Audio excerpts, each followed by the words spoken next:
Friday night and he's pulling them over left and right.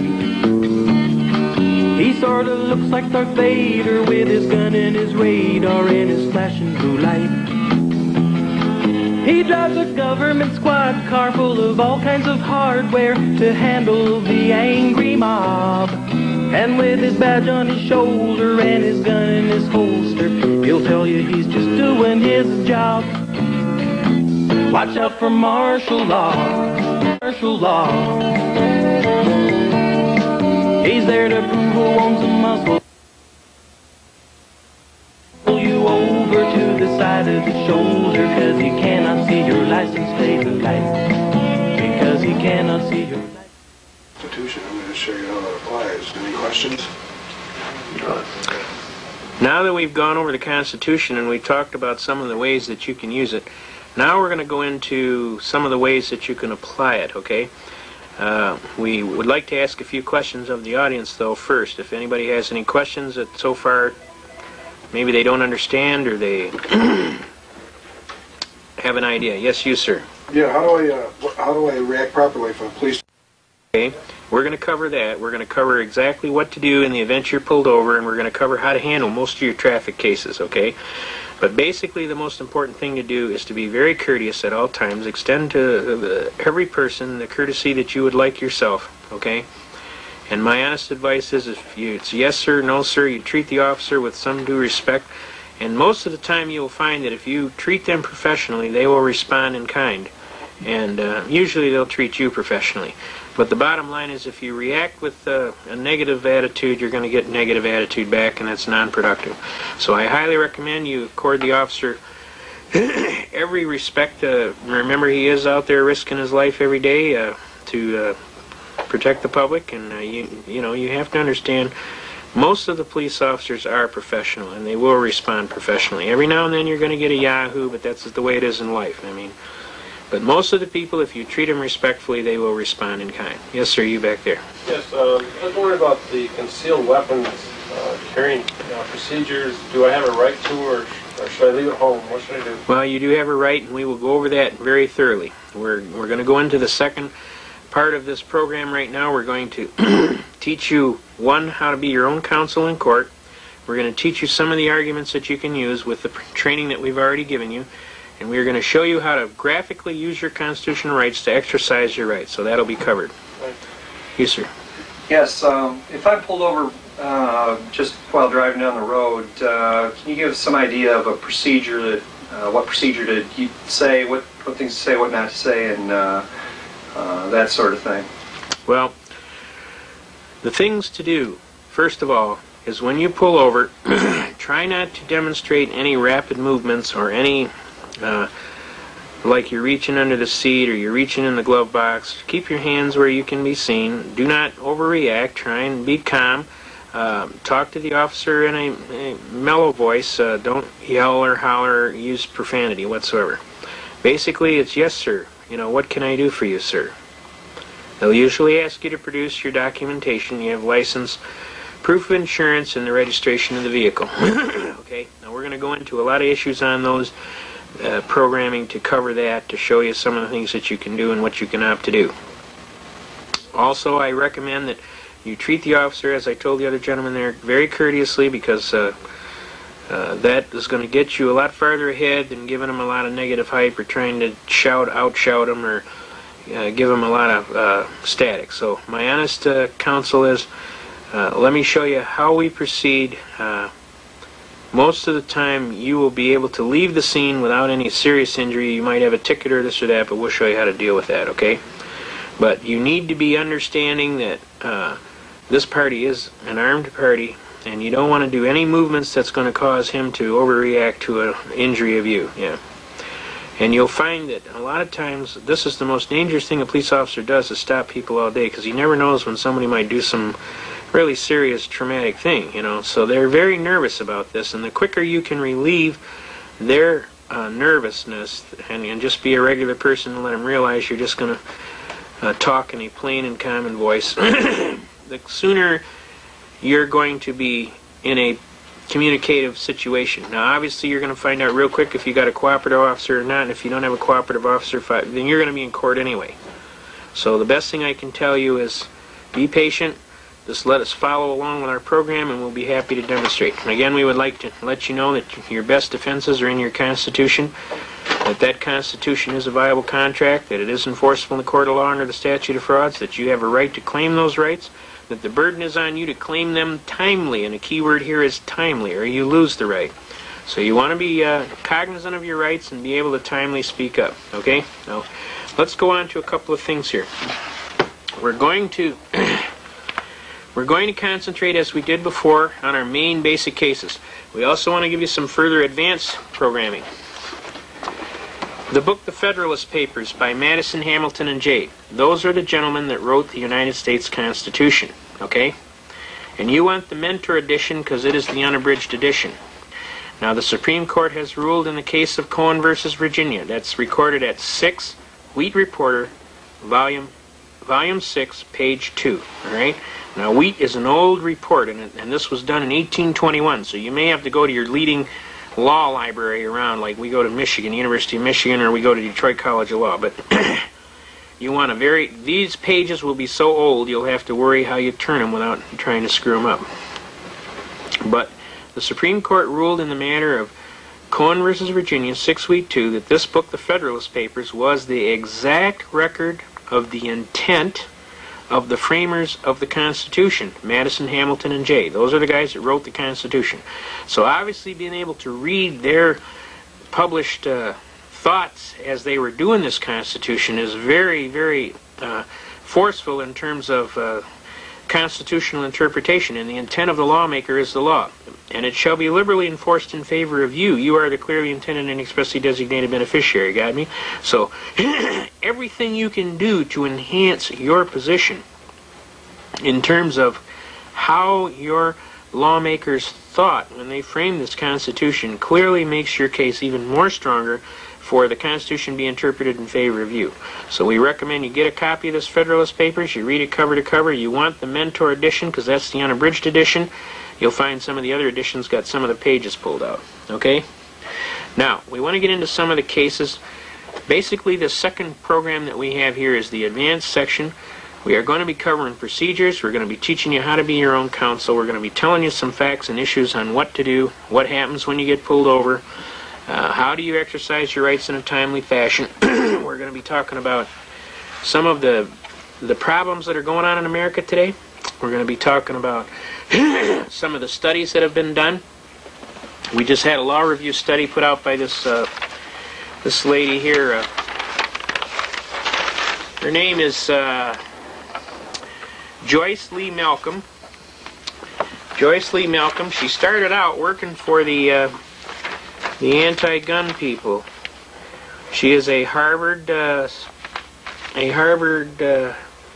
legal scholar. She is very, very knowledgeable. She researched the right to keep and bear arms of the people back to the 1700s in England. And she came to the honest belief after all of her research, and of course she would be following her research because she is a person of very acclaim in terms of her study. She researched it back to the 1700s and found out that, yep, our right to keep and bear arms is a positive right. It has come from serious law all the way back to the Magna Carta. And she published a book. And the book here is To Keep and Bear Arms. It's a rather extensive book. Okay? It's not hard to get a hold of. It did take us about 10 days of ordering it to get a hold of it. But it's a definitive study on the right to keep and bear arms that verifies the holdings that your average person who's NRA oriented or who basically is constitutionally oriented is going to be happy to have, which is basically the right to keep and bear arms is a protected right that goes back with great legal scholarly study. Okay? So these are a couple things that you can use to help you defend. Okay? We need to understand that at the beginning of every one of these laws, there is an enabling clause that basically says how the law shall be brought into being. And there is an argument that says, okay, that the law that is presently here today is based on some law in the past, okay? And almost on every one of these constitutions, all the way up through our history, through the Articles of Confederation, through the U.S. Constitution, through various state constitutions, they'll have an enabling law in the beginning. And of course, the enabling law just allows them to bring their version of the Constitution of what rights are there today. That the rights that were had before are carried on, plus are further delineated by this Constitution. But at no time do they have a right to abridge the previous document.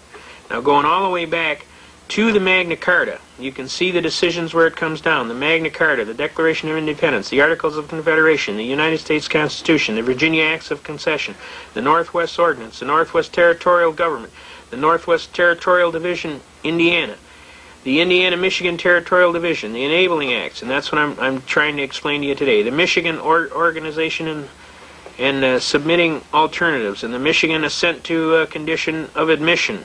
And then the state of Michigan became a state in 1837. Now this is just from my area, so I'm trying to give you an example. Then we have a Constitution of 1835. We have a Constitution of 1850. We have a Constitution of 1908. We have a Constitution of 1963. Every time one of these constitutions comes by, the enabling acts in the beginning of it state that everything that was before guaranteed is brought forward.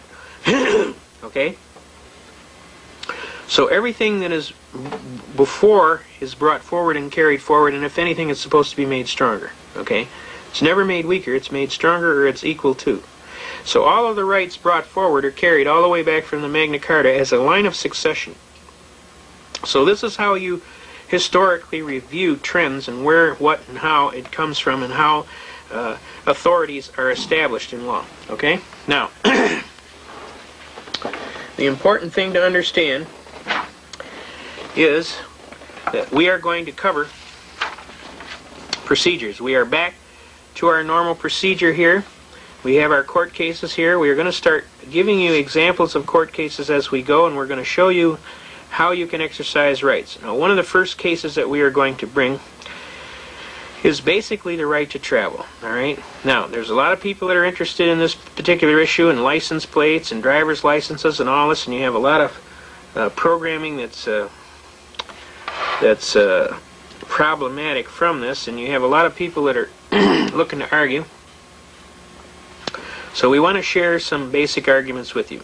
We're going to claim a First Amendment right to travel, and we're going to claim also a Fifth Amendment. It's guaranteed under the Fifth Amendment of due process and equal protection under the law. All right? Now,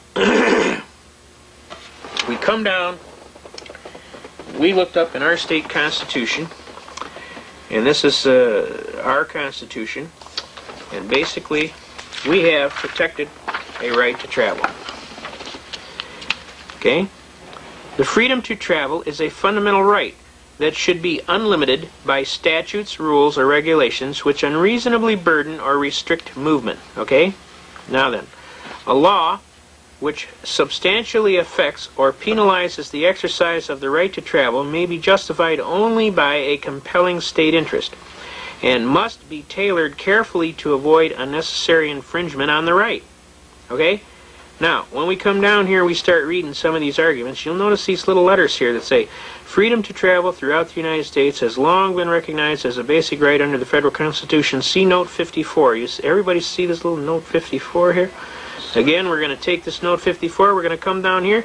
And the very first case that we have is Shapiro versus Thompson. This is recorded at 394. That's volume 394, U.S., page 618. And I just happen to have a copy of the case here. And this is Shapiro versus Thompson.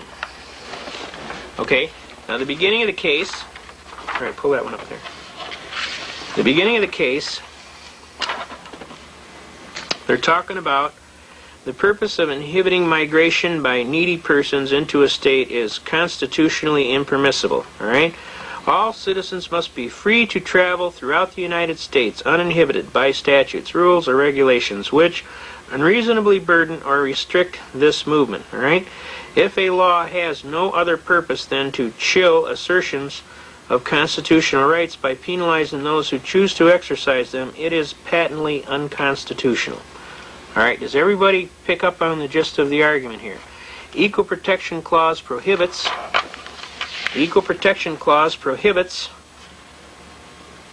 apportionment of state services according to part tax contributions of its citizens. Any classification which serves to penalize the exercise of a right of interstate travel unless shown to be necessary to promote a compelling government interest is unconstitutional. Okay? Now, that's clearly established. Now, we go into the case, we come to find out, it says that the right finds no explicit mention in the Constitution. This is what I was trying to tell you. You got to use a little bit of wisdom. You read between the lines. In other words, what is your right to life, liberty, and pursuit of happiness? What does it mean to you? Think about it. You know, you can look at the exact words. The right to life, liberty, and pursuit of happiness. Ducky, what's that mean? I have no idea. Well, I'm telling you to start having an idea. Because when you have an idea, they got to listen. So you have an idea and you say, I have a right to travel freely and unencumbered, right? Now, that a right so elementary was conceived from the beginning. All right? They're talking about the right to travel. Okay?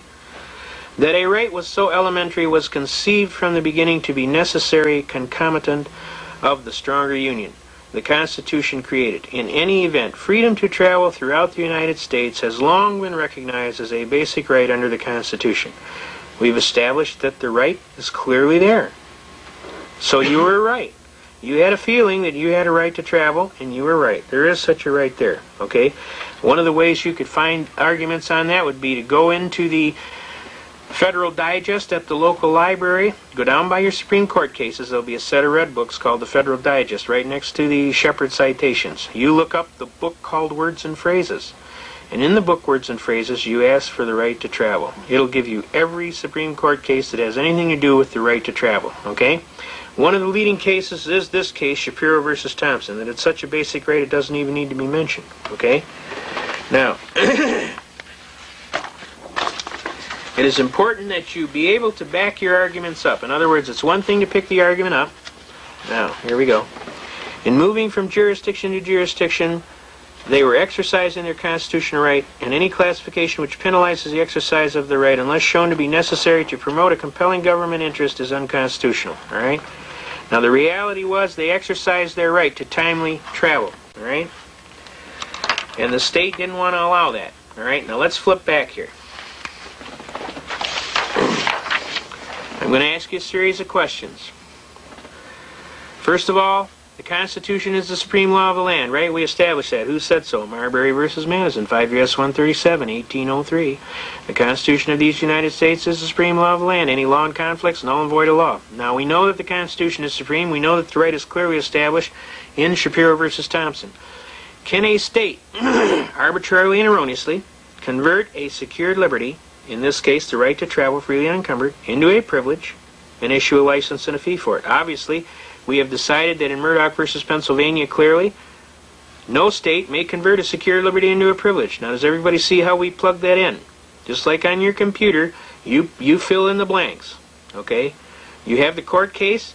It says no state can convert the liberty into a privilege and issue a license and a fee for it. Well, what right are we talking about? The right to travel freely and unencumbered, so you plug that in. So does the state have a right to require you to have a license for the exercise of that right? No. Does everybody see that? Now, what happens if the state requires you to have the license? Shuttlesworth versus Birmingham, Alabama. You can ignore the license and engage in the right with impunity. That means they can't punish you. Now, what happens if they pull you over? They give you the ticket. Well, you're going to go to court and you're going to fight it. You're going to file a brief. We're going to show you how to do that at a later time. We'll show you exactly what to put down there. But these are the cases you're going to be putting down on your memorandum of law as to why you have a reason to feel that you're right. First, that your constitutional right is superior to any law that they would put down. You have that right, and they can't pass a law that takes away that right. Secondly, if they do, it's unconstitutional. Thirdly, no state may convert a secured liberty into a privilege and issue a license and a fee for it. And if they do, you can ignore the license and the fee and engage in the right with impunity. Shuttlesworth versus Birmingham, Alabama. And since you have not willfully done anything evil, you have relied on your Constitution and on the Supreme Court decisions, you have a perfect defense to the charge of willfulness. So you could not have been charged with willfully not going and getting the license. Does everybody see that? Okay? You have a perfect defense. United States versus Bishop, 412 U.S. 346. Defines willfulness as an evil motive or intent to avoid a known duty or task under the law with a moral certainty. Obviously, you didn't do that, did you? Because you have a perfect defense. You relied on previous decisions of the Supreme Court, Shuttlesworth and Murdoch and Marbury. You relied on your constitutional right to travel freely and unencumbered, pursuant to Shapiro versus Thompson. So you have a perfect defense. So now where are we at? Your Honor, may it please the Court, I motion for dismissal with prejudice, failure to state a cause of action for which relief can be granted, and I would like to motion to dismiss, and I'd like my costs and fees for having to defend this frivolous case. Now, you have a right to collect your time for going to court, all right? You submit your bill, you submit your proposed order, you fill out your own proposed order. That makes the case go faster, and the judges kind of like that, and it intimidates the hell out of the prosecutor when you do your own order. Now, let's say, well, that's how you interpret that, sir. That's right, sir, that is how I interpret it. And 16th Am Jurisprudence, second, Section 97 says that it shall be interpreted in my favor because I am the clearly intended and expressly designated beneficiary of the citizens for the protection of rights and property. See Briars versus United States, 273 U.S. 28. Unlawful, and that deals with an unlawful search and seizure, but it also deals that it's supposed to be interpreted in favor of you, the clearly intended and expressly designated beneficiary for the protection of your rights and property. So they got to enforce it in favor of you, right? Now, Boyd versus United States comes next. The court is to protect against any encroachment of constitutionally secured liberty. It's their duty. They have no choice. They have to do it. Okay? All right? In Norton versus Shelby County, an unconstitutional act is not law. It confers no rights. It imposes no duties. Affords no protections. It creates no office. It is in legal contemplation as inoperative though it had never been passed. Now, after you write all of this stuff down, you casually say, "Wherefore, Your Honor, I pray before this honorable court for your just and lawful relief. I ask that you dismiss this case with prejudice for failure to state a cause of action for which relief can be granted, and I pray the court for my just relief for having to defend this patently frivolous and spurious case, and my costs are whatever they are." You submit that on your order. I have an order. I have a proposed order, Your Honor. It's in my brief. At that point, they will turn to the prosecutor and say, "Well, Mr. Prosecutor, what do you think you'd like to do about this?" And most of the time, they're so overwhelmed at this point that they just go, "I'll go for the dismissal, Your Honor." And the judge will give them some slack. "Well, never before was a young man, not attorney, so literally overwhelmed when it comes for the prosecution, a licensed attorney." Now, it's not my goal to make attorneys look bad. My goal is to make you look good. My goal is to make you understand your Constitution. Now, if you happen to do it and you do it better than the attorney, God bless you. And God bless America. And if the attorney doesn't do his homework and prepare his case, I have no sympathy for him. Because he shouldn't have done what he was doing anyway. And if he'd had any brains, he'd have pulled you aside and he'd have done what other attorneys have done to me and said, "You know, I hate going against a pro se litigant attorney." Almost always they're really, really good. And you know, I never get to find out if they're really, really good or they're really, really bad until I show up, and then it's too late. So I'm already on the diving board.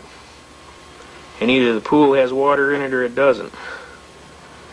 And usually it doesn't. And it hurts when you hit the bottom. So they don't like going against you people. They will not like going against you. If you halfway know what the hell you're talking about, they're going to be intimidated. And I can tell you many, many, many tales. I had this one gentleman, he didn't have any plates on his car, and they called him into the court. And he was standing in the hallway, and the prosecution said, "Would you come over here, sir? I'd like to talk to you." He came in the office, and he sat down. And this party said to the prosecutor, "What can I do for you?" And the prosecutor said, "Sir?" He said, "What can I do for you?" He said, "Well, it's not what you can do for me. I'm the prosecutor. What do you want to do in this case?" "Well, I assumed there was something I could do for you. You called me in here." "Well, what do you want to do? How do you want to plead on your case?" "Well, I don't intend to plead, sir. I intend to answer in the form of a demurrer, such that I do not acquiesce to quasi-jurisdiction, because that's an issue to be brought up in my pleadings and briefs to file with the court." The guy's mouth was on the ground. He said, "Are you an attorney, sir?" He says, "No, I'm a truck driver." The guy absolutely was in a panic. I had the same gentleman, later he was working as a bricklayer, and he did the same thing. Told the prosecutor he was a bricklayer, and the guy's jaw was on the ground. See, they don't anticipate that people that are in other jobs other than theirs have any brains. And it blows their doors off when all of a sudden this bricklayer or this truck driver can come in and argue law, and all of a sudden it's like, shoot, this guy's good. I have to treat him like he's an attorney. So what did this guy do? The first thing he does out of the chute, he walks up to the judge and he tells the judge, he says, Judge, I'm going to dismiss this case. Because he realized he was going to get hammered. And my guy says, he can't do that. I took day off work to come over here and battle. I told him, I said, shut up, sit down and relax. You won. Don't say nothing. You won. And the judge broke out laughing because this guy didn't want to quit. The judge turned to him and he said, well, evidently the prosecutor doesn't want to proceed, sir. I'm going to have to dismiss the case. He is the complainant. Can he do that, Judge? He can't do that. I'm here to battle. I want to go. Let's do it. And the judge laughed again. He says, well, apparently, sir, I cannot sustain a complaint that is not properly before the court. Counsel for prosecution has entered a motion to dismiss, and I have no other option but to dismiss. Now, if you want to countersue him, that's another case. Well, I'll do that. I'll do that. In the meantime, I told him, will you be quiet and submit your bill? Submit your bill. You won. Submit your bill for your damages. So he did. He said, well, I'll submit my bill then, Your Honor, for my costs and fees for having to defend this frivolous case. And the judge smiled, because people don't usually do that. But if you win, they are required to pay you. That's the rules. If you lose, you pay. So the bottom line is this. When you file your papers and they turn around and you get a win, make sure you got your little bill in there for your lost time from work, or any copies that you had to make, or any visits to the law library, or any what is called real and personal damages. And don't pad the account. Put down exactly what you got, because if they force you to prove it, you can get busted for perjury. So I don't recommend you shall we say, stretch the pad. I recommend you put down exactly what your costs are. Believe me, the fact that they got beats plenty enough of a sting, and the fact they got to pay a couple $100 for your lost day at work will be more of a sting. And you will get a code on your license, and the next time you get pulled over, they will just hand your license back and tell you to think about slowing down and have a nice day. Because they don't like people like you. Because you're an American. And Americans don't give up. They never surrender, and they fight. One judge told me one time, he said, you got any kind of idea how much money you've cost this court today? And I said, I hope it was a bunch, Your Honor, because I hope you got to go write a whole bunch more tickets to break even. The way I figure, the more tickets you got to write, the sooner the public's going to wake up to this theft, and maybe they'll start doing something positive to stop this kind of stuff, because it's my belief they should be having masks on out there, because, I mean, if they was an honest crook, they'd be having a mask on there when they robbed the people. Okay? Well, he didn't like that answer too good, but the bottom line is he knew I was right, and after a while they realize what your goals are, and they know, hey, this is more fun than Edgewater Park, and I want to go on all the rides twice. You know what I mean? I want to hit the Wild Mouse and a whole bunch of them other rides. Let's do it. And see, when they see that, they realize there's no point. You're not going to learn anything. You're going to cost some time, money, materials. Now the system is not profitable. Okay? So they back off. They put a code on your license. They won't bother you anymore. And everybody see we take that line down. We take the line from the Constitution. We take the line from the right. Now let's think up another right. How about the right to work? Contract your labor and your skill and your time of life as you see fit.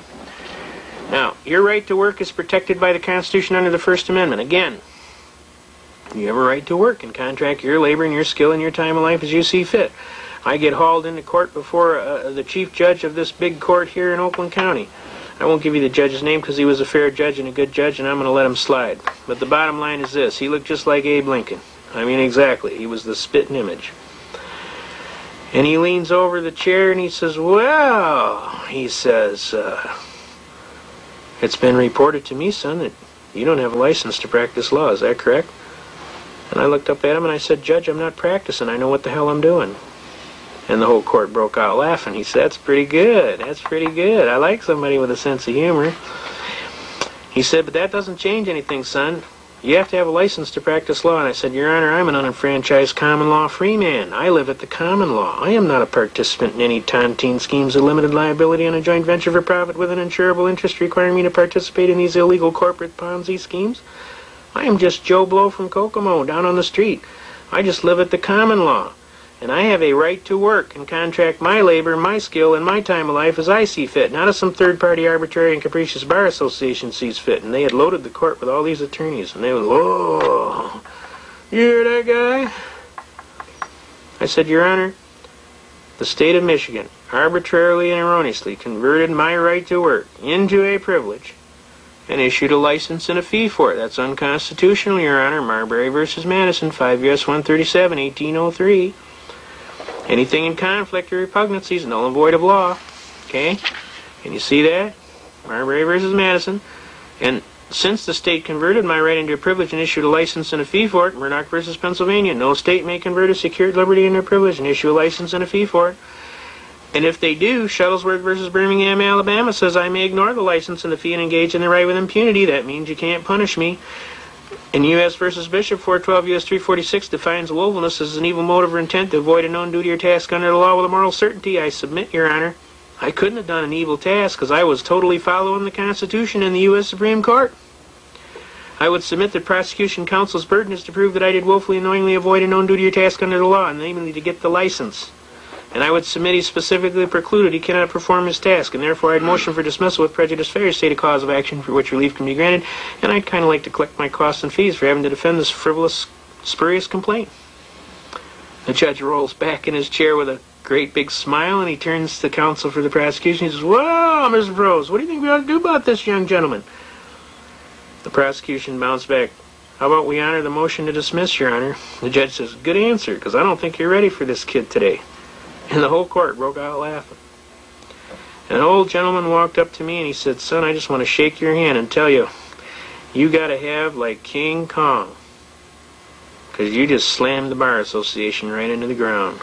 On top of that, I've been an attorney for 57 years, and I just want to shake your hand, sir, and tell you that that was one of the most magnificent arguments that I've ever had the privilege to hear in a court of law."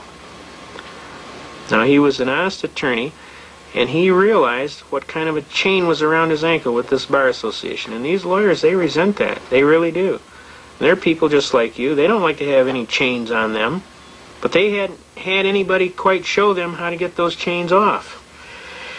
And when they saw somebody do it in their own skill, with their own, with their own cards, on their own playing field, it actually impressed the hell out of them. I had several gentlemen come up and shake my hand that day.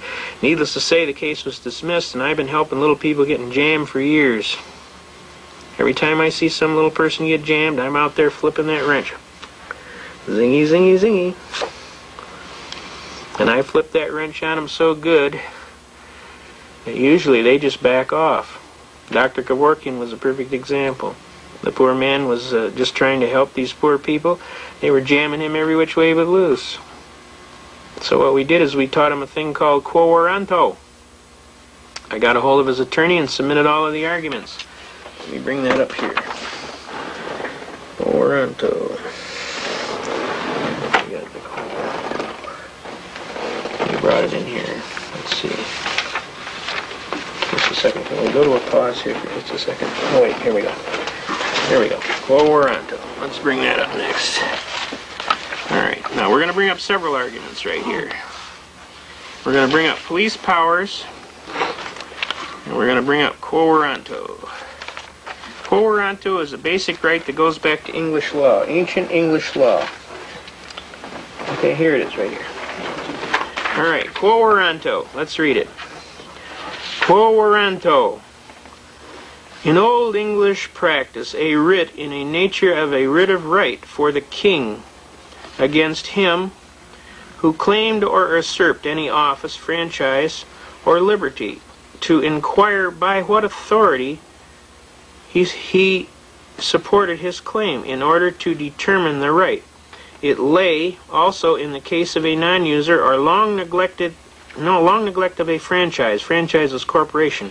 Or misuser or abuser of a franchise, being a writ commanding the defendant to show by what warrant he exercises such a corporate franchise, having never had any grant of it, or having forfeited it by neglect or abuse. A common law writ designed to test whether a person exercising power is legally entitled to do so. An extraordinary proceeding, prerogative in nature, addressed to preventing a continued exercise of authority, unlawfully asserted. Johnson versus Manhattan Railroad Company, New York, recorded at volume 289, United States, page 479. Now, it is intended to prevent exercise of powers that are not conferred by law, and is not ordinarily available to regulate the manner of exercising such power. Now, what we did, see, police powers are defined as the right of eminent domain of a state or political subdivision to enact laws for the common good and welfare. Let's pull that out. Police powers. Everybody got that? Police power, right here. Let's do police power. Right here. Police power. This is out of Black's Law Dictionary, folks. An authority conferred by the American constitutional system in the 10th Amendment, U.S. Constitution, upon the individual states and in turn delegated to the local governments through which they are enabled to establish a special department of police, right? Such laws and regulations as tend to prevent the commission of fraud and or crime and secure generally the comfort, safety, morals, health, and prosperity of its citizens by preserving the public order and preventing a conflict of rights in the common intercourse of the citizens, and ensuring to each an uninterrupted enjoyment. Everybody get that word, enjoyment? Of all the privileges conferred upon him or her by the general laws, the Constitution, the power of the state to place restraints on personal freedoms and property rights of persons for the protection of the public safety, health, and morals, or to promotion of the public convenience and general propriety. The police power is subject to limitations of the federal and state constitutions, and everybody catch that, and especially to the requirements of due process. Police power is the exercise of the sovereign right of the government to promote order, safety, security, health, morals, and general welfare within constitutional limitations, right, is an essential attribute. Marshall versus Kansas City, Missouri, recorded at 35 volume, Southwest 2nd, that's another reporter, Southwest 2nd, page 877, all right? Now, police powers are the right of eminent domain of a state or political subdivision to enact laws for the common good and welfare and to curb crime within constitutional limitations. And the key words in that whole thing are within constitutional limitations. And then it tells you to see the 10th Amendment. And when you see the 10th Amendment, and believe it or not, you can go look up the books, and it divides the 10th Amendment real. Here, pull over here. All right. The burdens placed on the national government as a result of states' regulation, regulation of their internal affairs, save as Congress may act to remove them, constitute normal incidents of operation within the same territory of a dual system of government. And no immunity of national government from such burden is to be implied from the Constitution. All right? All right, Penn Diaries versus Milk Control Commission, all right, a Pennsylvania case, recorded at volume 318, U.S. 261. The people of the United States residing within any state are subject to two governments, one state and the other national. But there need be no conflict between the two because the powers which one possesses, the other does not. That's United States versus Cruikshank, a very famous Supreme Court case. Excuse me. Now, we come over here. Within the area of delegated powers, expressed or implied, this amendment does not reduce the powers of the United States. That's U.S. versus Manning. Recorded at 215, Federal Supplement, that's another reporter, page 272. The Federal Union has only those powers expressly conferred on it, and those reasonably implied from powers granted, while each state has all governmental powers except such as the people by the Constitution have conferred on the United States, denied to the state or reserved to the people themselves. Anderson versus Gladden, recorded at volume 188, Federal Supplement 666. That's a bad number. All right? It is when federal legislation attempts to confer power upon the national government that it is not within the express or implied powers given by the Constitution that the legislation becomes vulnerable to this amendment. Okay? Now, what are we talking about here? Brady Bill? Huh? They're not within their powers. They have no 10th Amendment powers to take away the Second Amendment. Does that make sense to everybody?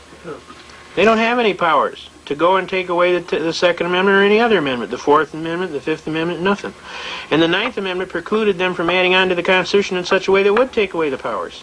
So by the Ninth Amendment and the Tenth Amendment, they're totally locked out from doing a lot of the things that they do. But see, you got to know that and be able to timely exercise it.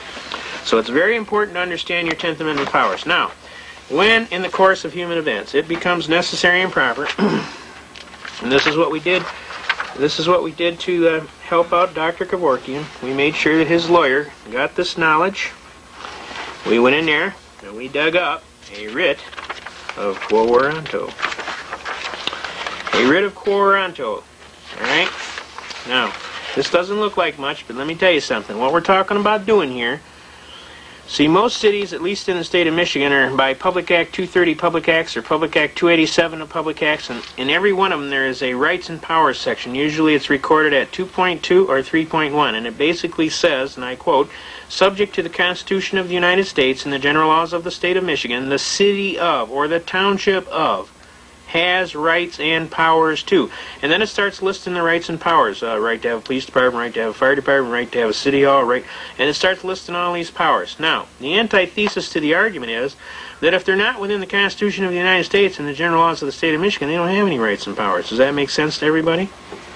In other words, they're in violation of their corporate charter, their franchise. They promised they would be within the Constitution of the United States and the general laws of the state of Michigan. Now, a lot of people, they don't understand the power of this argument, so I want to really push this one home. I want you to understand. Whenever these little townships and these little cities and what have you, they start acting like King Farouk and that you don't matter and that they don't got to listen to you, this is what I want you to do. You ask them a pointed question and ask them, are you violating my constitutionally secured civil rights by however you claim they are? Because if you are, you have just waived your right to be the city of. And they'll laugh at you for a little bit, okay? Then you explain to them Public Act 230 of Public Acts, which states the Rights and Powers section, subject to the Constitution of the United States and the general laws of the state of Michigan. You have rights and powers. The antithesis to that argument is if you're not going to be within the Constitution of the United States or the general laws of the state of Michigan and you're going to violate my constitutional rights and trample my rights, what we're going to do here is we're going to go for a writ of mandamus in quo warranto. Well, that's a legal term, fancy legal term. But it is an ancient law that goes way back to England in the ancient times. And basically here is a judgment and a capious action for it, alright?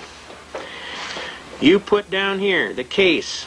The case came on regularly for trial before the Honorable, and you put the judge's name in there, whatever it is, on a jury trial or non-jury trial, dated such and such. The name appeared as for your counsel and the name appeared for opposing counsel, right? The court heard the testimony and examined the proofs offered by the parties. The court considered itself fully advised in the premise filed in its findings of fact and conclusions of law, and directed that judgments be entered in accordance with such findings, right?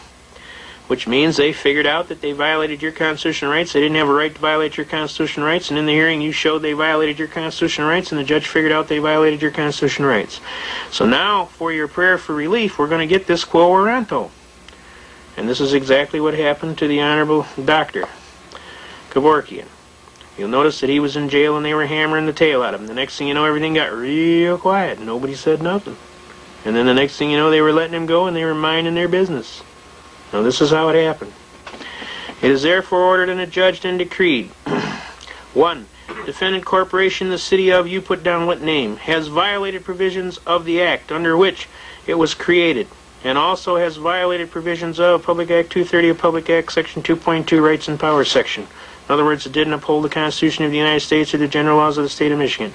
Defendant corporation, the city of, whatever, Pontiac, whatever, accordingly has forfeited its charter and become liable to be dissolved by the abuse of its power. How much money am I talking about here, folks? We'd be in about 9 decimal places plus, wouldn't you, don't you think?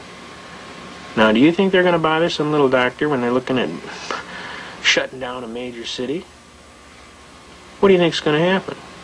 Everything's going to get quiet and they're going to let the good doctor go. Same thing for you. Now, defendant corporation, you name them, therefore is dissolved, and the corporate rights, privileges, and franchise of defendants are declared forfeited to the people. Defendant corporation, you name them, as trustees, directors, managers, and other official officers, attorneys, and agents, are forever restrained and enjoined from exercising any of the corporate franchise powers, rights, and/or privileges previously exercised by defendant said city, and from collecting or receiving any debts and/or demands belonging to or held by defendant city, whatever, and from paying out or in any manner interfering with, transferring, or delivering to any person any of the deposits, money, securities, property, and effects of the defendant's city or held by it. You name a trustee, which the state would do, probably the Attorney General, after your complaint is filed, is appointed receiver of all of the property, real and personal things in action and effects of defendant city corporation held by and vested in defendants or in or to which defendant may be in any wise interested or entitled thereto. Plaintiff, the people of the state of whatever, that's us, state of Michigan, shall recover of defendant corporation, whatever city of, the sum of damages, real and personal. Got me? They don't like that when you start talking that, because they can go 100 million, 3 times that amount punitive damages. They get a little upset. As costs and disbursements of this action, and the receivers is directed to pay this sum out of their pocket to whoever, the Attorney General, but you can have a person stipulated on there as an injured party. Now you put down there the Honorable Judge so-and-so presiding, the date entered, and he signs that, and that city is no longer a city. You see, when they violate your Constitution, this is one of the most powerful tools that you can use. And when you jam this on, you better wear a bulletproof vest to court, because you're probably going to get shot at by the time you get home. But it's nice to threaten. You know, you just threaten. Just drop one of them in the mail and say, if I don't get reasonable cause for my action in the near future, you're going to get one of these in the mail for real. Here is a summons for quo warranto. This is for the start of the thing. Right here. Summons, Form 41. By the way, you can get this in 21 AM Juris Forms and Practice. Your practical forms and practice. Alright? You name the party, you put down there who you are, the people of the state of Michigan versus, you are summoned to appear before which and which court on such and such a date to show by what authority you claim to have, use, and or enjoy the rights and liberties and franchise, namely the corporation city of, set out and complained of in such and such a time, summons, and further to do and receive all things which the court shall then order concerning you. This is kind of like pulling their driver's license for drunk driving. Now that's an oversimplification, but sometimes these city halls operate like a drunken sailor. And they just think they can abuse citizens' rights and trash them. You know who I am? No, and I don't care. You know who I am? I'm your boss. I'm the people. You're elected to work for me. And I'm trying to be nice, so I'd appreciate it if we can sit down and work this out. But if we can't work this out, I'm going to sock it to you, baby. You got me? And that's basically how I feel about it. Now, we can get into some of these other things. Right here. This is a very important point. I'm trying to get this across to people, and you try and tell them, and they kind of look at you with this blank, starry-eyed look. But in the Constitution of the state of Michigan, the latest and greatest, the very first thing they talk about, notice it says Section 1. All political power is inherent in the people. Government is instituted for their equal benefit, security, and protection. Now let me ask you a question. Do you feel equal benefit? I don't. You know? Equal protection and discrimination. No person shall be denied the equal protection of the laws. Right? Nor shall any person be denied the enjoyment of the civil or political rights, or be discriminated against in the exercise thereof, because of religion, race, color, or national origin. The legislature shall implement this section by appropriate legislation. You know? And they start going down through all the freedom of worship. You know? I mean, this is what we're talking about here, folks.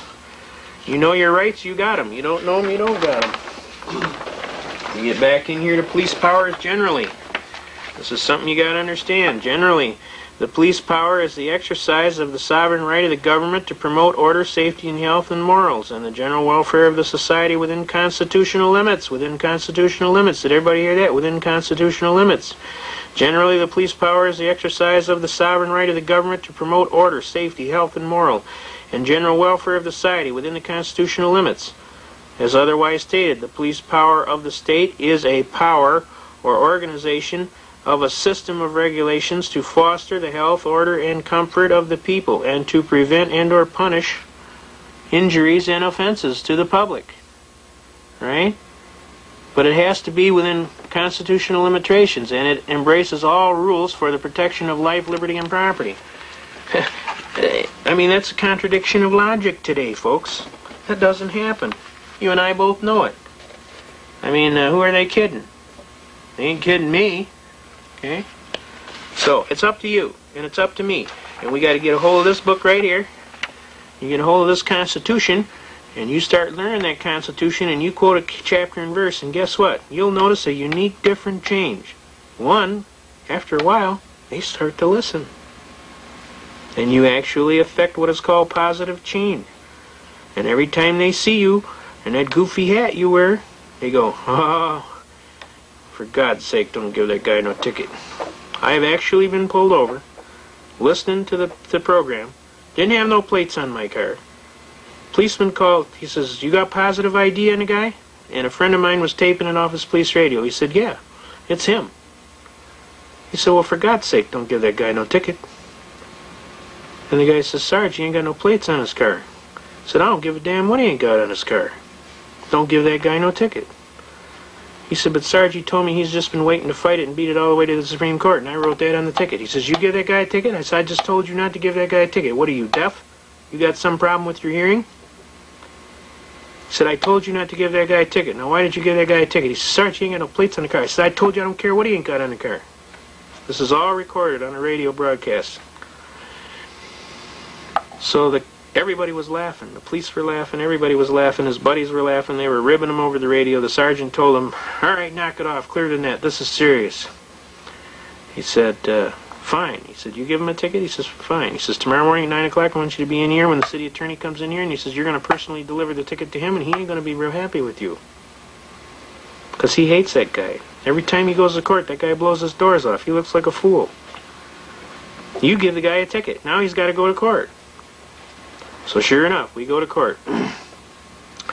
Come up before the court. Judge starts operating like a prosecutor. He starts asking me all kind of discovery question. I call it as soon as they call the case. Now this is something important. You got to understand. You're going to be your own attorney, then you got to know all of the programming. When you hear him call your case, you get off your tail feather and you run right up there as quick and expediently as possible without knocking anybody down, and you say, "Ready, Your Honor." You state your appearance. I'm so-and-so, hearing before this honorable court. I am standing as my own counsel. In my state, it's under Article 1, Section 13. I've appointed myself my own attorney, and I'm ready to proceed with my administrative and procedural matters. And at this time, Your Honor, may it please the court, I motion for dismissal with prejudice, failure to state a cause of action for which relief can be granted. Bingo! Now, I apologize if I'm talking too fast. I'm going to try and slow down a little bit, but when you're in court as much as I am, you just learn. You either talk fast or you lose. So I apologize if I'm going a little too fast. I'm going to slow down. I'm trying to make it easier for you folks, okay? But the judge bips off right away. Well, you got a ticket on such and such. I said, whoa, Your Honor. I said, are you the judge, the disinterested third party that's trying this case? The trier of fact? He said, yes. I said, okay. I said, is this the prosecutor over here to my right? He said, yeah, that's him. I said, okay. I said, are you going to prosecute this case, Your Honor? He said, no, I'm the judge. I said, then why are you asking discovery questions?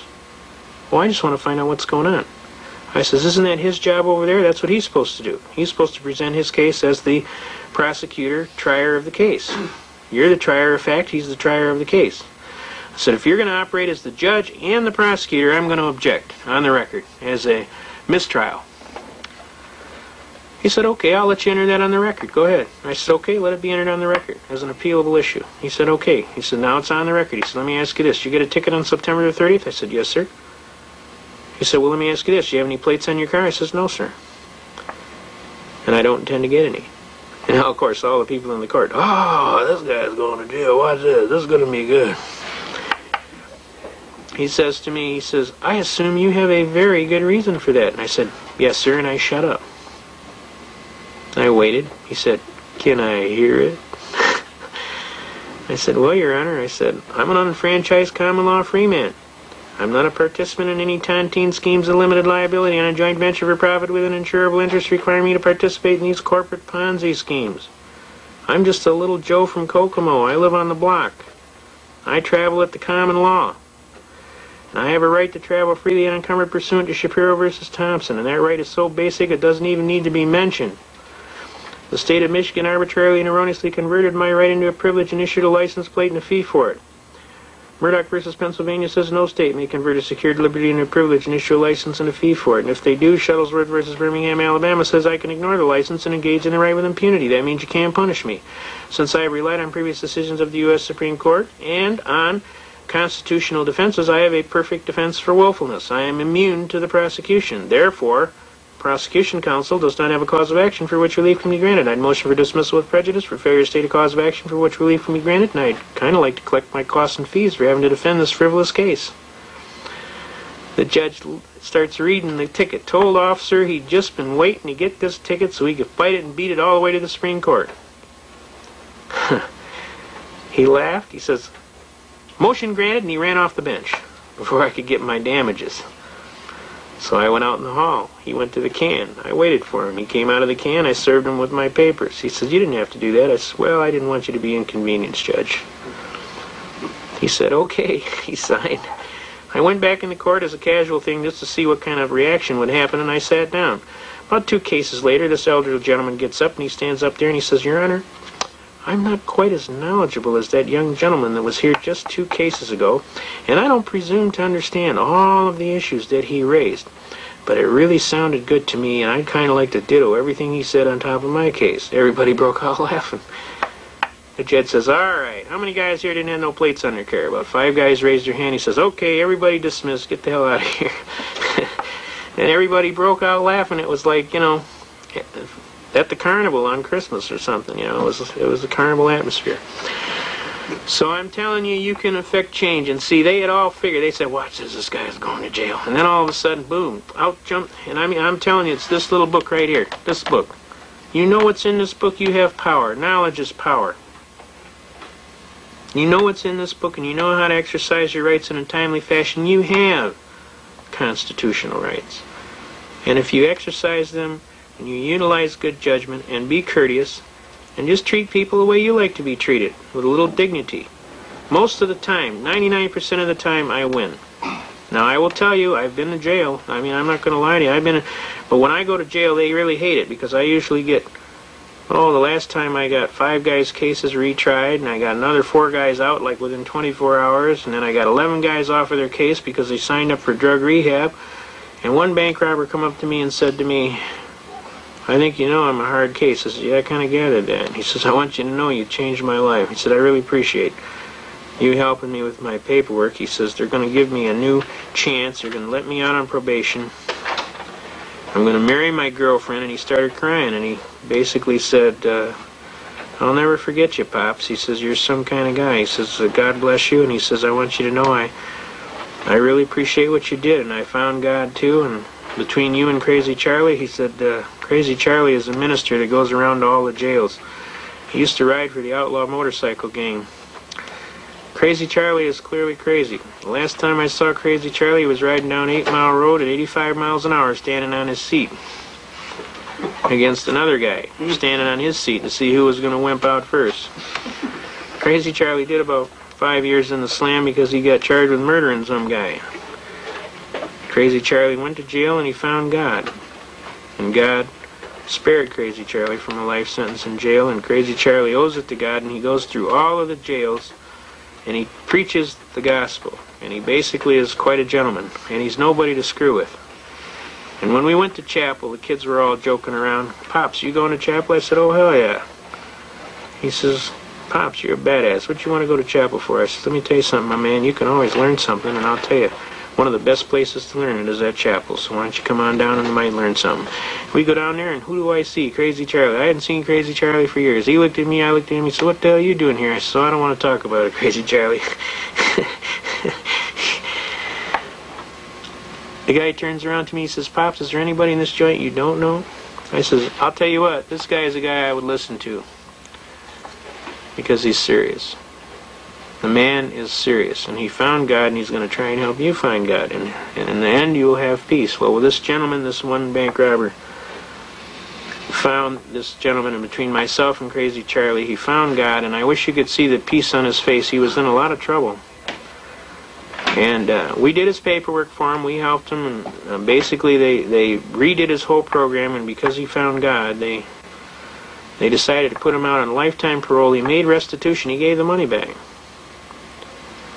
He changed his whole life. His whole life was changed just from that instant. So I'm telling you, when I go into jail, it's hilarious because it's like the jailers don't even know how to act. And it's like, the one jailer told me when I left, he shook my hand, he says, I'm going to miss you, Pops. He says, they call me Pops because I'm older. I was a little teed off when they called me Pops the first time, so I told this kid, he said, I said, what's with the Pops? I said, I'll bet you can't even do 25 push-ups. He said, you're probably right, Pops, can you? Boom, down I went, 25 out, and here's, I'll raise your 25, and here's another 25. He said, Pops, you in good shape. I said, I'm going to show you how good a shape I'm in, you keep calling me Pops. He says, no, you don't understand, Pops. He said, if you're an older gentleman in the joint, they treat you with courtesy, they call you Pops. That's just out of courtesy. I said, oh, I guess you can call me Pops, and that's cool. So don't you ever think that I'm getting old. So I'll fool you. So they laughed. When I left, they lined up to shake my hand, and even the jailer said he was going to be sorry to see me go because I was helping so many people, and people were getting their lives together. And so when I go to jail, it's kind of unique. I actually get a vacation. I got the top bunk, and I laid on the window and let God's sun shine in my face, and I got a suntan. And guys would say, Pops, why do you climb up on the top bunk? I says, man, I'm out on the beach getting sun and rays. What are you doing? He said, you know, Pops, you're something else. You're going to make, you in jail, and you're going to make, I said, I'm laying out here on the beach. What you talking about? I'm laying on my bed right next to the window, and the sun comes right through, and I'm on the beach. What you talking about? Getting a suntan. So you got to make the best of where you're at, no matter what. It keeps your spirits up. And the bottom line is this. I wouldn't have been in jail if I could have more effectively argued my Constitution. I ended up having to do a brief from the jail, 28 pages. I sharpened the pencil on the phone, on the wall. Here it is. This is a 28-page motion to dismiss. Well, this is more than that. This right here. I mean, this is all from hand, longhand. And when we got to court, the judge looked at it. He goes, sir, are you an attorney? I says, no. He says, you ever been to law school? I says, no, sir. He says, you did this from jail? I says, yes, sir. He says, you did this from jail from memory? I says, yes, sir. It's rather extensive. It's huge. Meanwhile, the prosecutor kicks in. She says, Judge, do I got to answer this? He goes, oh, hell yeah. This guy is kind of like this guy on Night Court on TV and Channel 2, kind of flippant. And he says, oh, hell yeah, counselor. He says, what's this, a new hobby you just took up? He says, this guy even did his own proposed order. I don't even have to fill out an order. And he says, not only that, I want it done by 8 o'clock Monday morning. So all weekend she had to go to the law library and answer all this stuff. She was not a happy camper. So then she proposed that I have to have a shrink check my bolts out to see if my batteries are charged. Because if you defend your Constitution, you got to be a crazy turkey. And she found out I'm pretty well squared away. I just argue my Constitution. I asked the judge, I says, has it gotten this bad yet, Judge, where they got to toss you in a nut house because you defend your Constitution? He says, not in my court. Okay, we got a question here? I've heard tell of people raising the, saying they want to base their argument on the Constitution, right? And I've heard of judges speaking up and saying, well, the Constitution has no place in my courtroom. How can they even think about that? Boy, that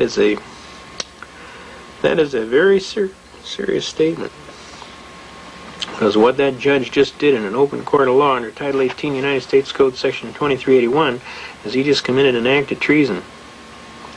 See, the judge is sworn under Article 11 in this state, Paragraph 1, that he will uphold the Constitution of the United States and move as most immediately as is practicable to defend the Constitution, and a violation of that act would be capital felony treason under the people and government of the United States of America, and he would be subject, upon conviction, to be hung by the neck. That's how serious. Is it possible if the defendant had a driver's license and they were trying to argue a traffic matter and they were kind of in the system already and raised the constitutional objection that the judge might say it doesn't apply? Well, here's how we start a lot of these traffic cases, and I'll get right into that. The issue, when you first walk before a traffic court, you see, when they merged these courts together in 1963, they screwed up. They wanted to lay off half the judges, see, and they only wanted to have one building. So what they did is they merged the traffic court per se, or that docket, into the criminal court docket. And when they did that, they didn't check the rules, you see. And when they didn't check the rules, they didn't allow for jurisdictional challenges between the two courts. So what happens now is you come before the court, and there's several ways you can come before the court. Now, this gentleman here is correct. When he's talking about you have a driver's license, you have entered into a contractual relationship with the state. In other words, it's not a lawful contract because you cannot enter into an unlawful contract. You understand? It is a contract, though, because it's recognized as a contract. Because you have voluntarily entered into this contract, you agreed to all of the rules in their law book for that contract. Now, this is what we call admiralty and maritime jurisdiction, or artificial jurisdiction. And it's a rather heavy argument going into Erie Railroad versus Tompkins and McCulloch versus Maryland, and we'll go into that in depth at the end of this program, but I wanted to share with you briefly. When you sign your driver's license, and especially today, and your voter's registration card, you will notice a little note right under your signature where you agree to the acceptance of the duality of citizenship of not only at the common law, but you accept the national jurisdiction under admiralty and maritime jurisdiction, which allows you to be sucked into all of these uniform commercial code requirements. And this is a very serious thing you're signing here. You don't understand it, but you just sold all your constitutional rights down the sewer when you signed that document. So when you sign it, my honest advice, and this is from experience, you sign the thing, and right at the end of your name, you write UD. U period, D period, at the end of your name, and underneath your name, you write 1-207 without prejudice. Now what that does, it says, I'll be glad to accept your ridiculous privilege. I don't really need to, but I will just to keep myself from being in trouble with the cops. And I'll tell you what we'll do. We'll exercise our Uniform Commercial Code caveat that allows us to keep all of our constitutional rights. In other words, my signature is not really a signature of contract, it's a signature of convenience that allows me to get a piece of paper to put in my pocket for identification purposes, that allows me to sign my checks and do whatever I got to do. But it doesn't in any way make any admissions or confessions or require me to participate in any of your rule book schemes under your Admiralty and Maritime Tontine scheme. Now, to tell you how crazy it was, I just got asked by an attorney how he would defend a program where a gentleman that he was defending was accused of hijacking a car, and that they were claiming that because the car is made all over the world and all over the United States, that the parts, even though they're assembled at one point, they are in what is called the interstate jurisdiction. And that because of that, this crime was now a federal crime. Do you understand? This is how far-reaching this thing has gotten. And when this gentleman signed his driver's license, he had no idea that he was entering into this thing and waiving all of his God-given constitutional rights, and that he was no longer a common law citizen, that he was actually under Admiralty and Maritime jurisdiction. Now, when we pull up some of these statutory requirements, it's an interesting thing that you brought up. But what they do is these regulations are never enacted into law. We'll show you something on that just a little bit later, but they're not enacted into law. They just make a regulation, and because you voluntarily enter into this contract, all of these regulations just come up as enforceable to you, even though you don't know any better. Now, we have a Fair Credit Reporting Act that says if you make any loan or you get involved in any kind of a credit relationship, they got to tell you everything about how much the interest rate is, what the payments are, how long the payments are. I mean, they got to tell you every single thing about the contract. And in theory, all contracts, you're supposed to know all of the facts in regard to the contract. They just make the contract one-sided. And they figure, well, these people are not that well informed. They're not real bright. We'll just get them to sign this on their driver's license, and they'll voluntarily acquiesce into the situation, and then we can throw all of these regulations at them, and they'll never know how we hit them. So it's very important that you understand when you sign something, read it, for sure. If you don't understand everything that's down there, take it to somebody and ask some questions before you sign it. Because once you sign it, it's harder to get out of. But I highly recommend everybody lose their wallet and go down and redo their driver's license and sign the thing UD when you sign it, and put 1-207 without prejudice. Because right then and there you cut off all of this Admiralty and Maritime jurisdiction and you return back to your contract law of what? You're a common law citizen living at the common law. And they can have their contract, but it's not enforceable. Why is it not enforceable? Because you can state that you signed it under duress. Well, how do I know that? Look, I put UD right after my name. U period, D period. What do you think that means? Under development? Under the deck? That means under duress. When I signed this, I was under duress. I didn't voluntarily sign this. I had to sign this, or the cops were going to cuff me about the head. You see, I was under threat, intimidation, coercion. I still believe that I have a right to travel freely unencumbered. Notice you're not driving. You have a right to travel. The customary usage of the right to travel today is you get in a car. You don't go down to 7-Eleven on your bicycle, you get in a car. You want to go down and pick up a carton of milk, you get in your car. Another unique argument along these lines is, well, Judge, I asked this judge, I says, let me ask you a question, Judge. If I get in my car, the Constitution was still in effect in full force before I got in my car, right? Oh, yeah. Now, when I got in my car and I had my gun, it was still in effect, right?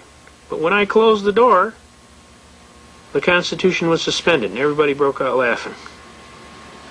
How could that be? The act of getting in the car and closing the door made the Second Amendment unconstitutional. I said, that's totally ludicrous. How could that possibly be? You see, they have passed these laws, and they've gotten away with it for so long that they just, it's kind of like a bank robber that's robbed 25 banks in a row, and on the 26th is a little miff that you getting excited. Man, I've done this 25 times. What's the big deal? Now you're going to bust me on the 26th time and you're going to get all upset. See, they've been getting away with it so long, nobody's ever taken them to the task. They feel like, well, I should be able to get away with it on the 26th time. An unconstitutional act, wrongfully done. It doesn't matter how many times in a row you did it, it's still unconstitutional. And the reality is, a person that's properly motivated, properly trained, and properly willing to do whatever is necessary and proper to defend the Constitution will almost always prevail on the merits. And that's what we're doing right now, and they're sweating on that right now. But the reality of this is, and you got to understand, the burden is on you. You want your Constitution, and you damn well better grab a hold of it, and you better hold on tight, and you don't let go for nothing. You read your Constitution, you learn your Constitution, you quote your Constitution chapter and verse, frontwards, backwards, upside down. When people come up to you, well, we want you to take a drug test as part of your job. Huh. Go fish.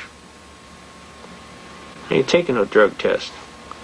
I'm not required to prove a negative. You're required to prove a positive. If you think I'm doing something negligent, fine. Then you go file papers and you take necessary precautions and what have you, and we'll go to court. I says, but I'm not going to be convicted before the fact, and then I got to provide evidence that I'm not guilty. That's the cart before the horse. That's back-asswards. We're not going to do that. Not only that, the Fifth Amendment says I got a right not to be a participant in a compulsory process that's going to make an incriminating situation to me. Now, I'm not nothing to hide, and I'm not even arguing from what I got to hide. I'm arguing from the fact that the right stands and I'm exercising it. And then I usually ask some simple questions. Well, if they find anything when I get fired, hell yeah. You're going to be penalized. So there are penalties. And if they find anything, would I be criminally prosecuted? Could be. Huh? So why would you want to do some damn stupid thing like that? and give them a piss test. This guy comes up to me at the last convention we had, and they want to take a test as to whether or not he's got any drugs in his system. I said, first of all, what's in my system is between me and my doctor, and none of your damn business. I said, I don't take drugs, and I got nothing to hide, but I'm not going to voluntarily enter into anything. What if your guy screws up and now you say I got drugs? Now I can't get a job ever? What, are you kidding me? This some new hobby you just took up? I'm not going to play that game.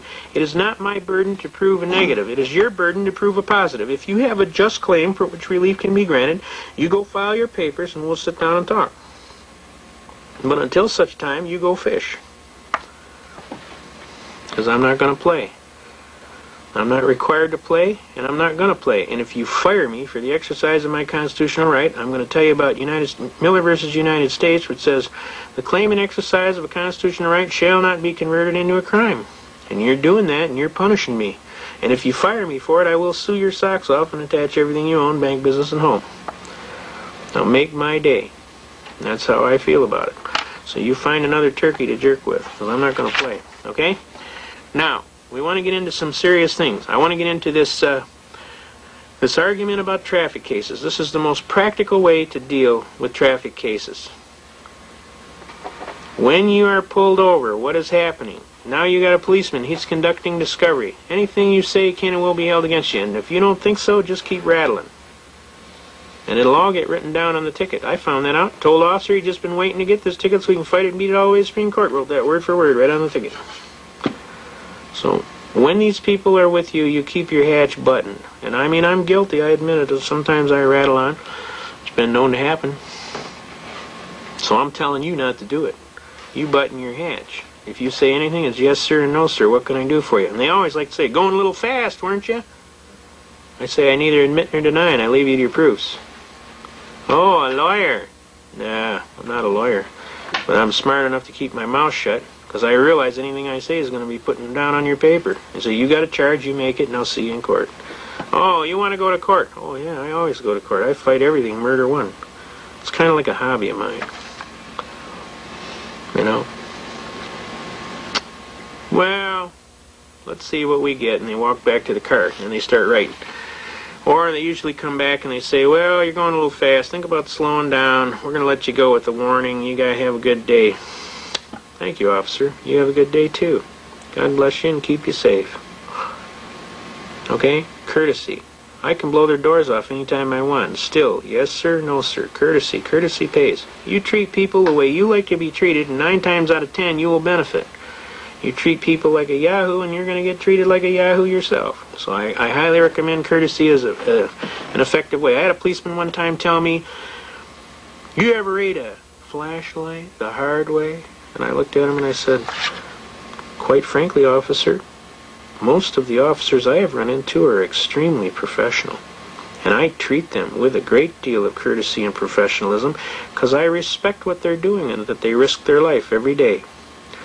And at no time would I give an officer enough static that he would want to make me eat a flashlight. I mean, I treat them very cordially, and I respect what they're trying to do. I don't agree with everything they're trying to do, because some of the stuff is kind of unlawful. I said, but I will give them the courtesy they have coming. He turned to me and he said, I'm sorry, I got a big mouth. I didn't mean it. You're right. I was out of line. See, you treat people with courtesy, and 9 times out of 10, you can even back down some guy that's talking a lot of manure. But the louder you talk, and the more belligerent you talk, the more louder and the more belligerent he has to talk. It's kind of like Newton's third law of physics. Every action has an opposite and opposing reaction. You talk crap, then he's got to talk crap. So my advice to people is don't do that. It's unmotivated. Who's doing this, you or him? Remember, the best weapon you have is the one right between your ears. So use it. And watch your mouth. Don't be talking a lot of trash to these policemen. They don't need to hear it. They got a bad day. You might have a bad day. Best thing to do is say yes sir, no sir, and if you got an honest bitch, go ahead. If you make my day. Now we've gone past that. You got the ticket. What are you going to do? Well, look on the ticket. See if he signed it. A lot of times they don't sign it. Guess what? If he didn't sign it, there ain't no sworn complaint. How can you defend against a non-sworn complaint? A lot of times the cop doesn't sign the ticket. Look, open your eyes. God gave you a set of eyes. Look, Yeah, this guy didn't sign it today. It says, under penalty of perjury, I attest and certify that this is a true and fact complaint. Well, what happens if you don't sign that? It ain't a complaint. Do you have to sign the ticket when the police officer pulls you over in that situation? Don't they make you sign the ticket? Sometimes they do. If you sign it, put UD 1-207 without prejudice. That's saying that you received the complaint. That's all that's saying. All right? So it's okay to do that then? Yeah, but put UD 1-207. It's not an admission of guilt. It just means that you received the complaint. Okay? If you don't sign it, he's going to take you to jail. I realize that it's unconstitutional. Unless you like jail food, I wouldn't do it. I'd sign the thing, UD 1-207 without prejudice. The signature doesn't do anything.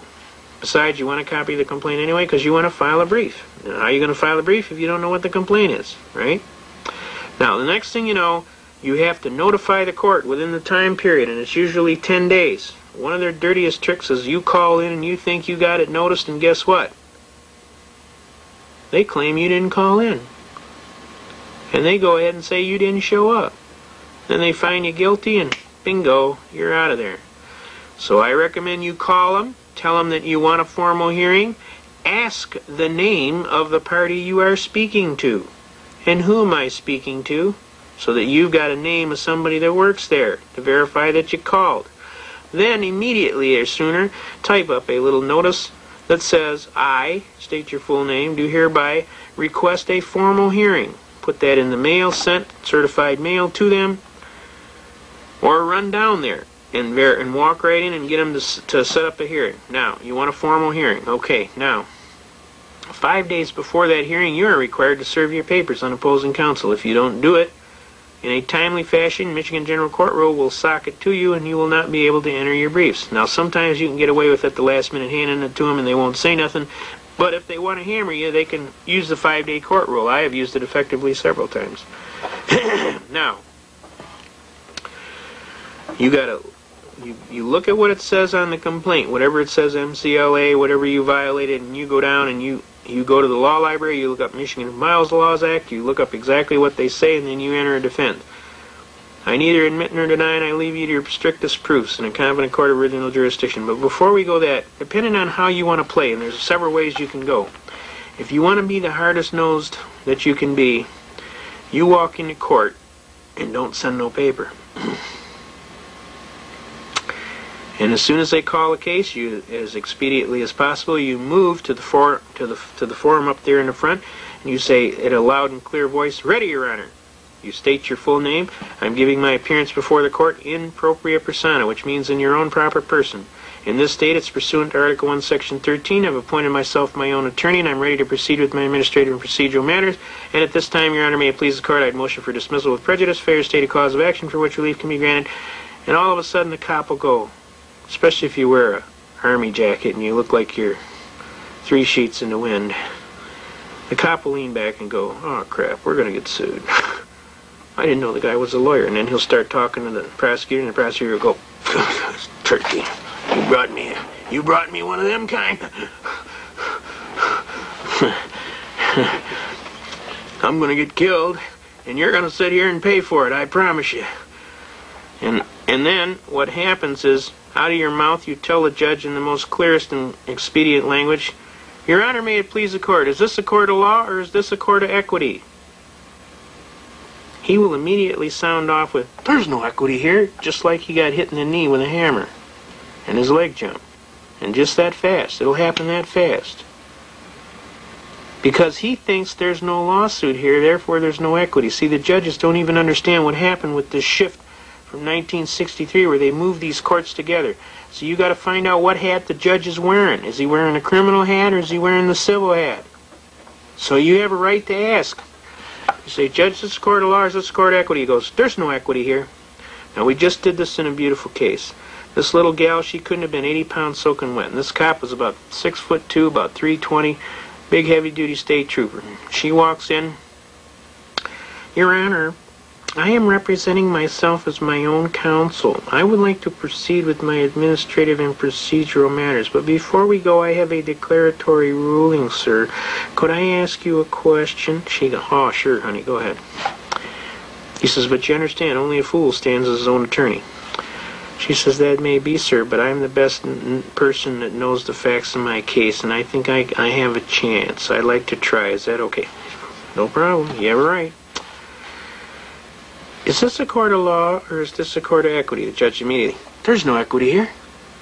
She said, thank you, sir. She rolled up her hand. In the hand was a ticket that said civil infraction right across the top, and she said, how may we hear this civil infraction, sir? The judge did a Homer Simpson. He goes, "Whew! So that's where you're going with this, huh?" The whole court broke out laughing. This little gal, I'm telling you, she is this tiny little thing. She's just a sweetheart. The whole court realized the judge did a Homer Simpson. And then the judge realized he did a Homer Simpson, and then he busted out laughing. He goes, oh, honey, you're not going to pull that here today, are you? And she got a little flushed. And she wasn't sure. This was her first time, and she was a little scared. She looked over at an associate of mine. She said, looked at him, and he gave her the nod. And she turned. She said, yes, I am, sir. And everybody broke out laughing again.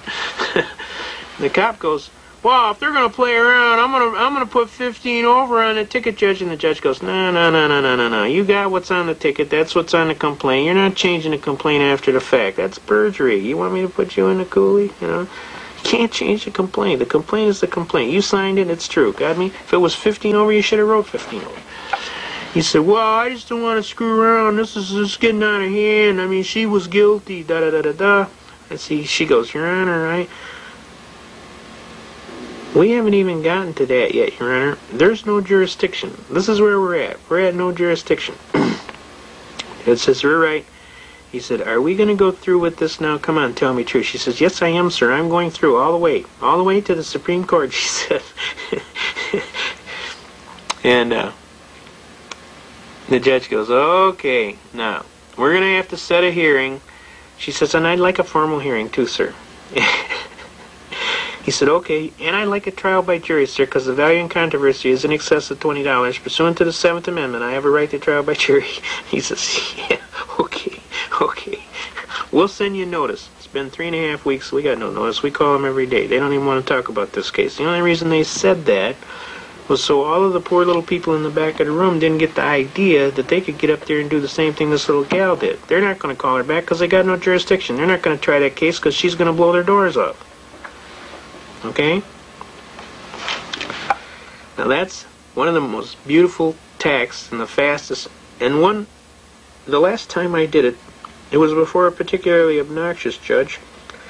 And he basically said to me, how many times have you pulled this? And I said, no, Your Honor, I think this is the 12th time. He said, going for lucky 13, eh? He said, this is very clever, he says, but I'm going to give you some advice, young man. Don't ever get caught doing nothing in my town. Got me? I said, sir, I never do anything. I'm trying to be a regular gentleman. He said, well, you better not get caught doing nothing, because I will hammer your tail. And I said, does that mean the case is dismissed, Your Honor? He says, it's dismissed. You're out of here.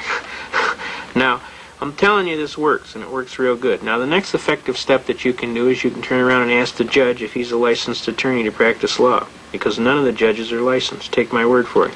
Michigan Constitution says, under the Adjudicature Act, that they're by law to have a license, that they are required to be licensed by the state of Michigan. The state of Michigan does not license attorneys. The Bar Association licenses them. They give them a P number and a card that says, yeah, you're a member of the Bar Association. But if you call up the Bar Association, they will tell you they don't give nobody a license. The state of Michigan doesn't give them a license. The Bar Association didn't give them a license. So what license could they be talking about? A Mickey Mouse license? Because that's the only one that's left. The state doesn't issue one, the bar doesn't issue one, and the one they got hanging on the wall is not a license from the state of Michigan. And the Constitution of the state of Michigan says all judges will be licensed to practice law before the state. And you ask him, where's the guy's license? He doesn't have one. And, Your Honor, may it please the court, if since you don't have a license, I'm asking you to recuse yourself until we can get a judge that has a license. Now, a little lady named Virginia Crofts, she's the one that perfected this argument. She's a genius at it. She's a little spitfire. If you ever watch her in court, you're actually going to see a treat because she is something else. She's got character. She graduated a full attorney from Wayne State University. And then she refused to join the bar because she didn't want to compromise her rights with their political chicanery. And she is a full-fledged, serious business, legal person. And to hear her work in court is absolutely like listening to Stradivari work the violin. She walks in and blows their doors off. Well, she's on about 3 judges now for this same thing. She blew the first judge out, so then they sent in another judge. They moved her over to the other side of town, over in Berkeley, Michigan, and then she walked in and she blew that judge out of the door. So then they sent her to another judge, and then she turned around and went before the state licensing commission, and now they've handed it up to the judicial people of the state to try and resolve the problem. They're going to end up dropping it. The judge doesn't have a license. Now let's suppose the judge could prove he has a license, which he doesn't. Judge, let me ask you a question. Under your retirement fund, isn't it a fact that you get a certain percentage of the rake-off of all of the tickets that come before your bench? Well, yeah. And isn't out of a $40 that comes across your bench, you get $18.75? Well, yeah. So you have a financial interest in this matter, isn't that correct? Well, yeah. Well, isn't that a violation of Judicial Canon number 7? You're not supposed to have any financial interest in any matter that comes before your court. I'm going to ask you to recuse yourself for bias, Your Honor, may it please the court. And every single judge has got it. Now, does everybody understand how many ways you can hammer them just out of the chute without even getting nasty? The judge don't have a license. The judge has got a personal interest in the case for financial reasons. There is no jurisdiction to hear the matter, and I'll tell you a secret. Once you challenge jurisdiction, the burden falls on the plaintiff to prove jurisdiction. See? And he can't do it. It cannot be done. There isn't any. There is no jurisdiction to hear a traffic ticket in the United States of America. I know, you're sitting back, oh, come on, they've been getting this for years. A traffic ticket is a writ of assistance or a bill of attainder. You look in your Constitution, you'll find out bills of attainder are against the Constitution. And it's stated at least twice that I know of, all right? I'm telling you, you read your Constitution. There is no place for a traffic ticket. You cannot have a writ of assistance that has civil equity arguments that transmit into law penalties. They can't throw you in jail for a debt because that's a debtor's prison. We have a constitutional argument against that also. So how do they do it? Because they wants to, and because you don't know any better. That's how they do it. Okay? What if they have a court of, they say it's a court of equity? All right, that's a good question. I'm glad you're paying attention here. If they say they have a court of equity and there is equity, then you turn to them and say, thank you, Your Honor, I appreciate your time. I would like to know who is the injured party and where the contract is. Can you show me the contract? There is no contract unless you didn't sign your license on UD 1-207 without prejudice. Where is the contract? It's when you sign for that license. So don't sign for that license unless you put UD 1-207 without prejudice, UCC 1-207. Now, they can't produce the contract, and if they could produce the contract, you've exercised your waiver under the contract not to give up your constitutional rights to travel freely unencumbered, right? And let me ask you this. Can you enter into an unconstitutional contract? Not lawfully. The contract is voidable for not lawful performance. It has to be a lawful contract for you to enter into it.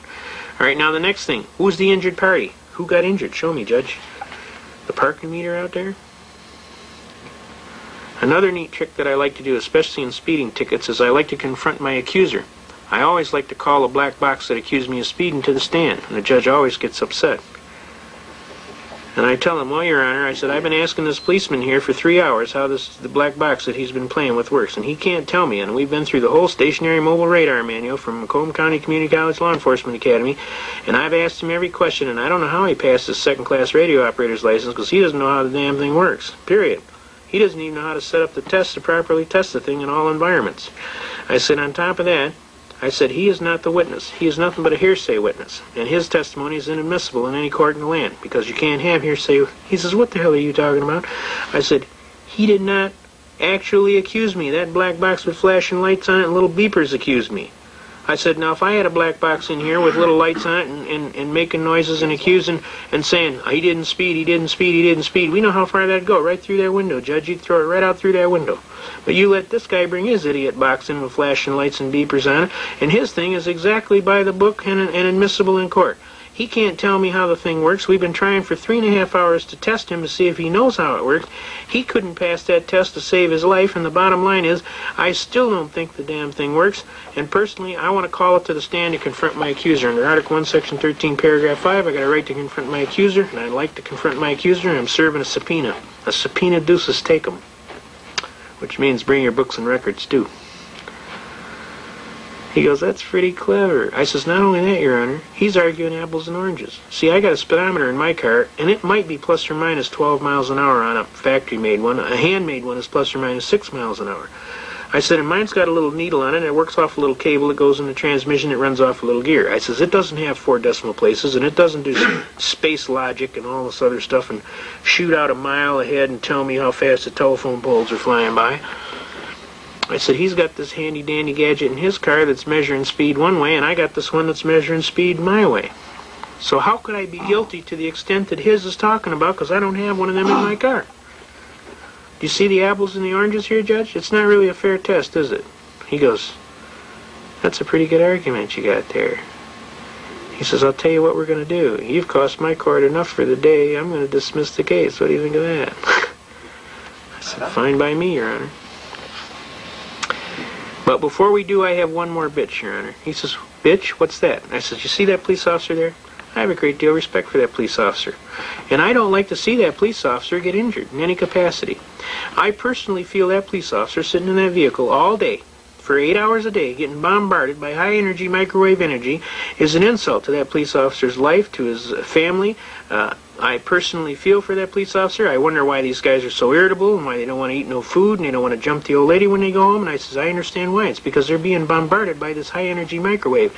And I said, some of them are getting cancer. I says, I think that this is an atrocity. And I said, I don't think that that officer should be required to sit in that car all day and be bombarded by that high-energy microwave energy, which could cause him to get testicular cancer and all kind of other problems with his life.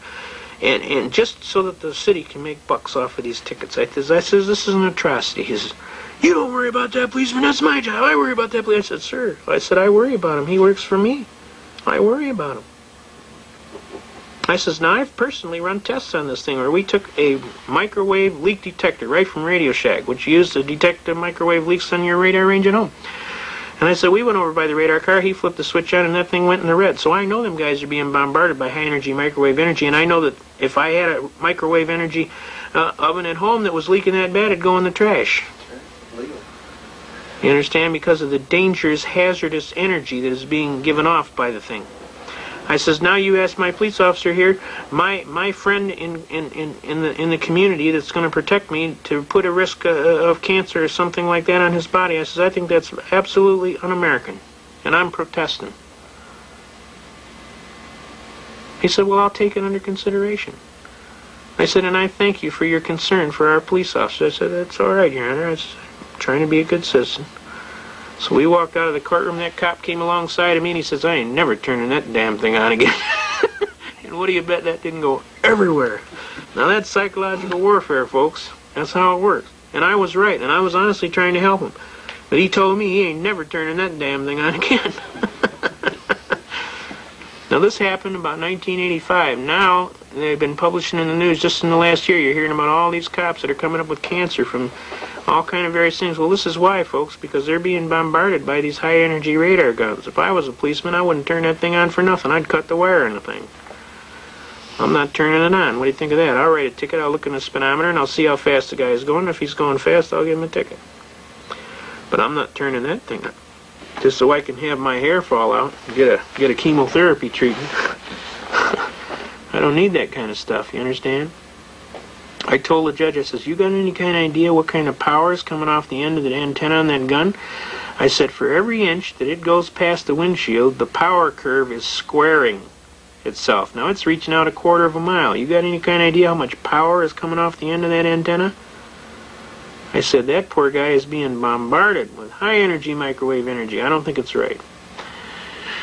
So anyway, it got dismissed, and psychological warfare worked, and most of the cops in my area don't even have that thing on anymore, because I notice when you go by them, my radar detector doesn't even go off. So I know that it's effective. Now that's psychological warfare. It's a combination of honesty, and basically I do care about the police officers. I don't want them to be in danger. There are good police officers out there. They have a right to work and have a safe job just like anybody else, any more than I was upset with them when they dumped Agent Orange on us when we were in Vietnam. I mean, it's illogical. Okay? Now, the bottom line is a lot of things are going on out here, and you have to be cognizant of what's going on. And you have to be cognizant of your rights. And you have to be willing to take the necessary and appropriate action. And you can have some fun at it. I like an elder gentleman who's one of my mentors, Eustace Mullins. He says, if you're not having fun, you're not doing it right. He says, I'll submit a brief, and then he'll send it back to me, and he'll tell me all the things that are wrong with it, and I'll fix it, and I'll send it right back to him, and I'll add a few more things in there. Then he'll get all mad that I fixed it, and then he'll send me back a thing telling me he doesn't agree with it, and I'll send him back an answer telling me that's too bad, because that's the law. Now, you can have a lot of fun doing this. Another neat thing you can do is go down and sit in courts. I highly recommend ladies or gentlemen that don't have anything to do for an afternoon, retirees especially, get your best gal or your best girlfriend or boyfriend, whatever it is, take two of you. Safety in numbers, take two of you. Dress in your best suit and what have you, tie or best skirt and what have you. Go down and sit in the court and take a legal pad, just two of you, and sit there for the day. In the left, you want to sit in the left rear side, the last pew in the left rear side. And just sit there and do not smile. They'll think you're from the Judicial Tenure Commission. You ought to see what happens. It's great. Everybody gets read their rights. Everybody gets treated like a human creature. It's absolutely uplifting. The judge will stop what he's doing and ask you, we're not here for anything serious today, are we? And I'll say, no, sir, Your Honor, I'm just casually observing. He'll go, no. Why are we here today? Honest, sir, we were just in the area. We heard that you were a real good judge, and we wanted to see you in action. My associate was driving in the area, and we stopped by to see you. He says, that fish smells awful loosely wrapped to me. Now, you tell me why you're here right now. Honest to God, sir, we're just casually observing. Okay, all lawyers in my chambers.